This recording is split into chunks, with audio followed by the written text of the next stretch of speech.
Muri urwo rugendo buramatari w'intara ya Ngozi yatunganije muri komine ya Nyamurenza ku mutumba wa Gicu abenegihugu bahurikiye mu makoperative Gicu na Buhigiranka bafashe umugongo n'umugambi w'ishirahamwe Kristo Christian Aid mu buhinga bwo kubumba imbabura zikoresha inkwi nke bita cana rumwe. Antere Nduwimana aserukira koperative Gicu mu ijambo ryiwe yasavye iryo shirahamwe hamwe na leta mu kubafasha kubatunganiriza inyigisho ngo babakarihize ubumenyi. Yabasabye kandi kubaronsa ibiro byo kwakiriramwo ababitura, igikoresho cyo kuziganya amazi yo gukoresha mu gihe cici n'ibindi. Ntibagiye gushima kubona Christian Aid yarabahaye uburyo bwo gukora ifuru yo guturira izo mbabura babumvye, agasaba abanywanyi gukura amaboko mu mpuzu bakavyaza umusaruro ico gikoresho baronse. Nayo Emile yasurukiye ishirahamwe Christian Aid yatanze insiguro zimwe mu bijanye n'ubuhinga bakoresha, agasaba abenegihugu kuzofata neza ico gikoresho baronkejwe kugira ngo baze baronke umwimbo ukwiye muri izo mbabura basanzwe babumba. Akavuga ko ahanini bahisemwo iyo komine Nyamurenza kuko irimwo abantu benshi ndetse bikazofasha mu gukingira ibidukikije.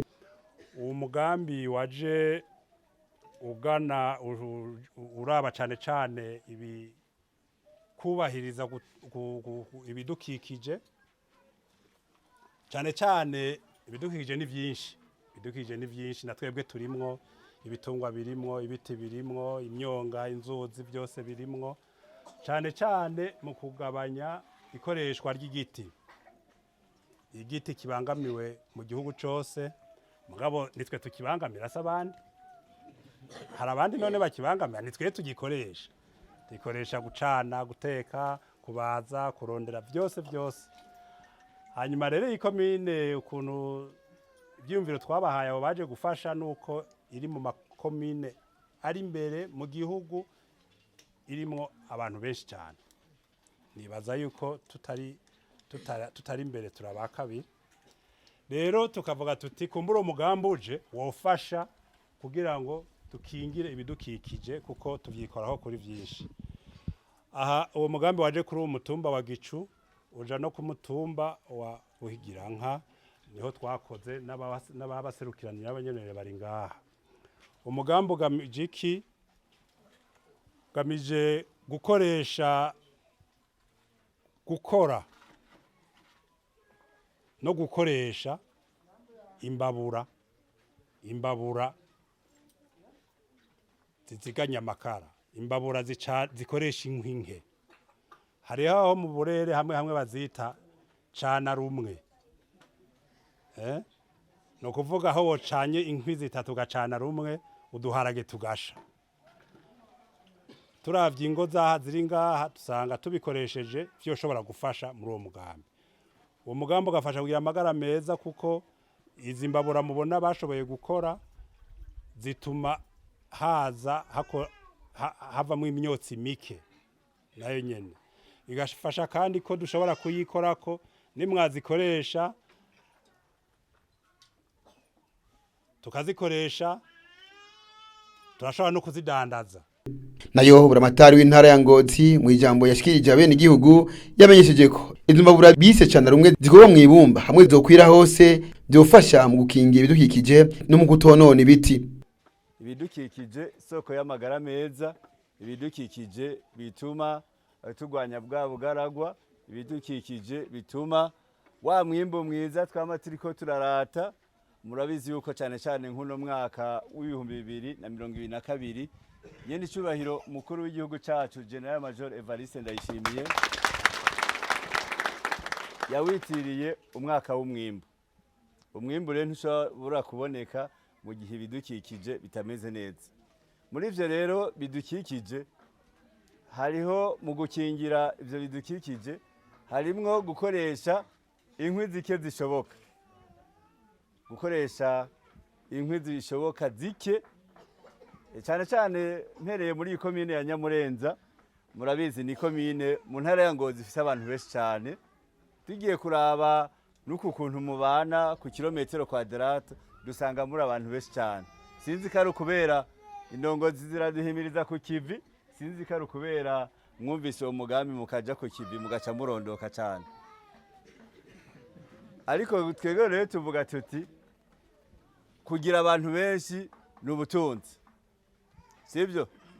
Murabizi komine, umutumba cyangwa intara ifise abantu benshi cyane, ni ubutunzi tuba dufise, kuko nyimba uvuze uti twubaka amashure, ba bantu nibo baza kugufasha.